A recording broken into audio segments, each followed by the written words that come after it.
we do that, this country can't survive. Can you be a little bit more specific? I've never Sure. been to Harvard. I've never been to class there, but can you give me an That's example? your advantage. Oh, thank you. Of how they are teaching sacrifice, how they are teaching altruism? Well, open daily paper and look at Mr. Carter, a very peculiar creature, who is telling you that we're going to overcome the oil shortage by driving less, by giving up. Let us all make a sacrifice. Let's lower our standard of living, and we'll all be living better. Now, is that a proper philosophy to tell a country that has pride and self-esteem? At one time, with all the faults in American intellectual equipment, and there were a lot of faults, at least people were taught pride in their own country and in the good aspects, the great achievements of this country. Today, you're supposed to apologize to every naked savage anywhere on the globe because you are more prosperous, because you've earned your money.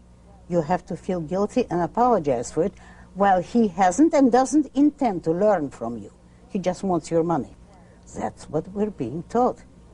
Why are we being taught? Because the ruling philosopher today in Harvard and everywhere else is Immanuel Kant.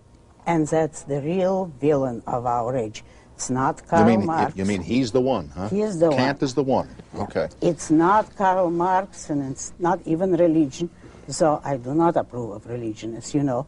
But those are not the villains. The villains is Immanuel Kant, who preached that man's mind is not valid, that the things you perceive are not there. They're not real. Things in themselves, as he preached, are something which exists in another dimension.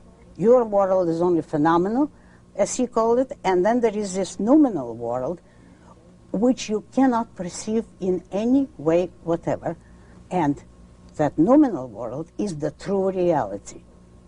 Only you can't perceive it, so you better live here on earth and do your duty. And your duty is some kind of voice that comes from these other dimensions, which you can't know. Well, how does he know? He doesn't tell you. But he tells you that morally you have to do your duty. What does your duty consist of? Of doing things in which you can take no possible interest and no advantage to yourself. You know that he is even worse than an altruist. An altruist would tell you, you shouldn't be happy, but you should sacrifice for other people, and then you're moral. Kant goes beyond it. He says, if you do things because you have any goal whatever, even the welfare of others, your action is not moral.